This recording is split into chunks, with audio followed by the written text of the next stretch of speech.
Hola a todos, bienvenidos aquí a Plano Informativo, estamos súper felices. Yo ya les había adelantado esta entrevista con la alcaldesa Victoria Labastida. ¿Cómo estás, Victoria? Muy bien, Ale, muy contenta de estar contigo y bueno, con Plano Informativo. Pues nosotros más, ya te había platicado que se trata de hacer una entrevista en confianza entre tú y yo para este programa, en confianza con Alejandra Santos. Y yo me acuerdo mucho, yo me acuerdo de tu papá, me acuerdo muchísimo, me acuerdo mucho de tu mamá, del doctor Labastida, Payí. Pero tú cuéntanos de tu infancia, vivían en México, ¿verdad? Sí, bueno, mi primer año de vida fue aquí en San Luis Potosí. Ajá. Y posteriormente mi papá tuvo que irse a México por motivos de trabajo. Y bueno, realmente pues estuvo veintitantos años, yo en el caso mío, viviendo en México. Ellos regresaron a San Luis en los principios de los 70s.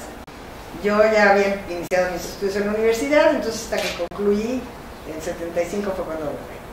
Pero bueno, fue una infancia dura, pero con una familia muy bonita.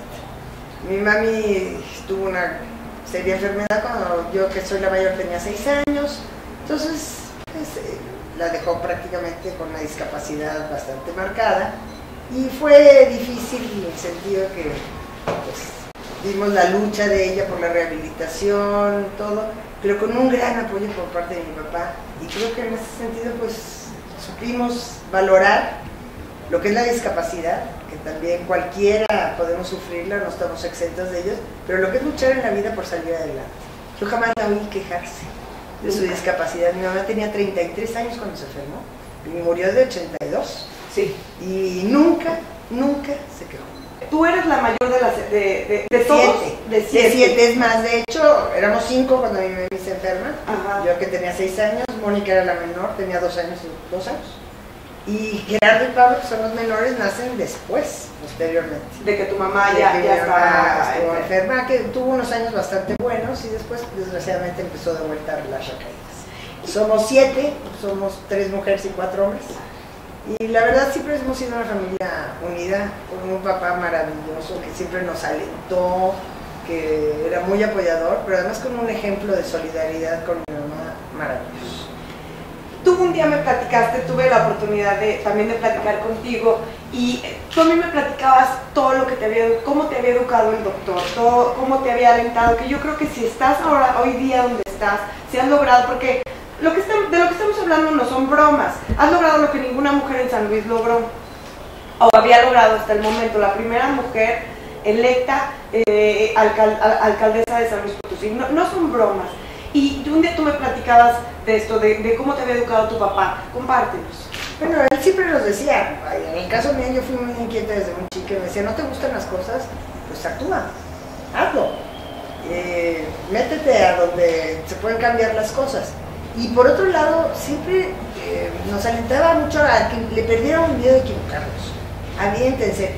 De una equivocación lo que salga siempre será un aprendizaje.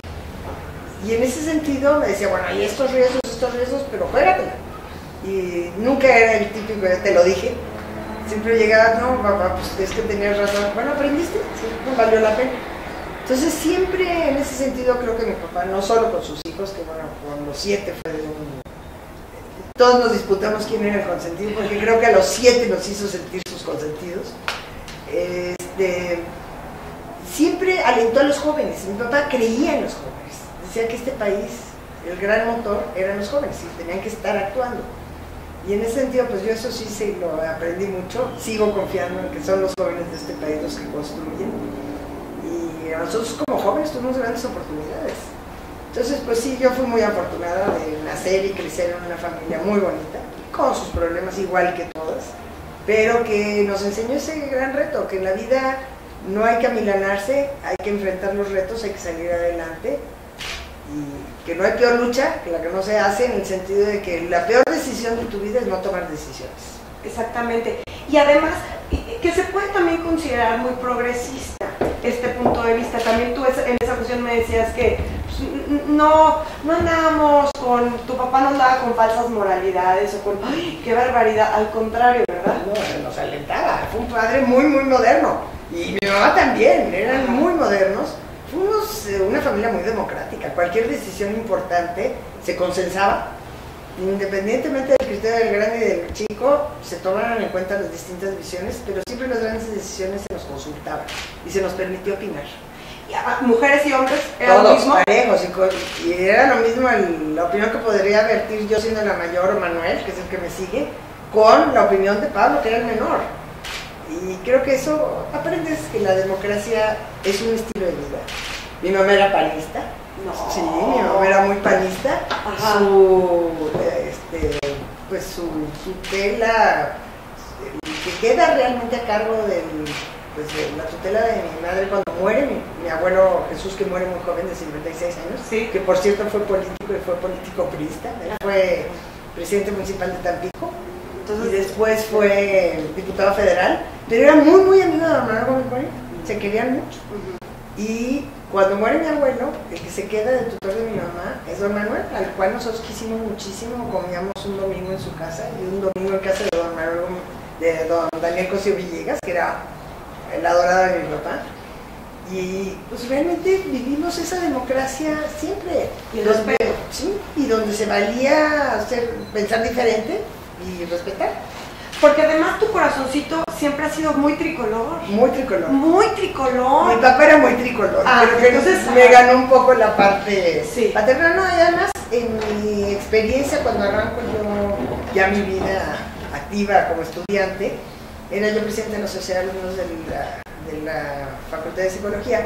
Cuando empezamos a trabajar en todo lo que era desarrollo de comunidades, y en esa época estaba Juan González de gobernador del Estado de México, y nos invita a todos los que de alguna manera, yo estudié en una universidad que aunque estaba en el Distrito Federal, pero ya era en Tecamachalco, o sea que estaba ya en el Estado de México, nos invita a participar. Y bueno, yo ahí descubro maravillas. En aquella época el PAN no tenía opciones para jóvenes, y el PRI sí, y la verdad, pues a mí la filosofía priista siempre me encanta. Sí, y una mujer muy comprometida. Y ya que estamos en esto, estudiaste psicología, y ejerciste muchos años también la docencia como psicóloga. Yo cuando me vengo a vivir a San Luis, recién egresada,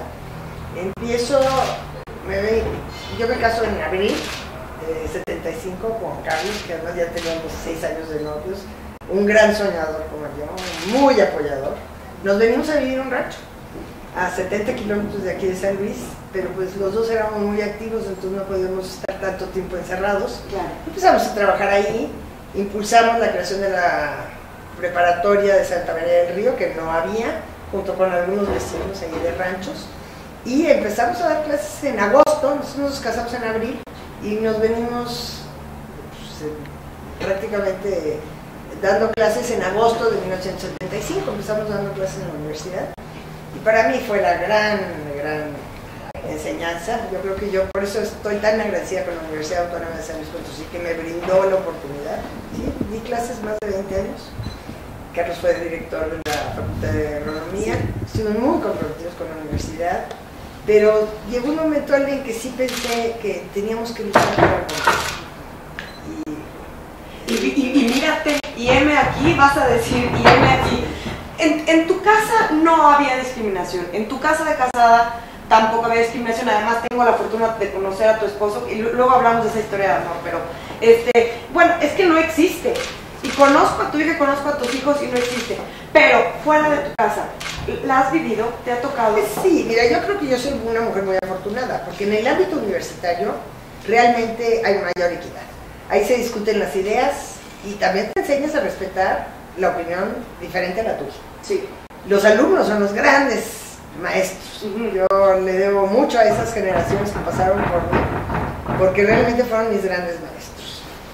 Y creo que en mi caso he sido bastante afortunada, porque fue en un medio en el cual me empiezo a desarrollar ya profesionalmente, donde lo que impera son las ideas y no tanto si eres mujer o eres hombre. Sí. Pero efectivamente sí ves que todavía somos producto de una cultura donde la mujer no tenía todavía una participación muy activa. Yo empiezo a trabajar en 75 y eran pocas las mujeres que trabajaban en aquella época. Es más, yo recuerdo a Ana Paula, mi hija de pequeña, un día me dijo, ¿por qué no puede ser una mamá normal? Claro, me digo, ¿qué es una mamá normal? No trabaja. Pero bueno, afortunadamente vemos que esto, o sea, se ha ido evolucionando a pasos agigantados. Son muchas mujeres ya preparadas.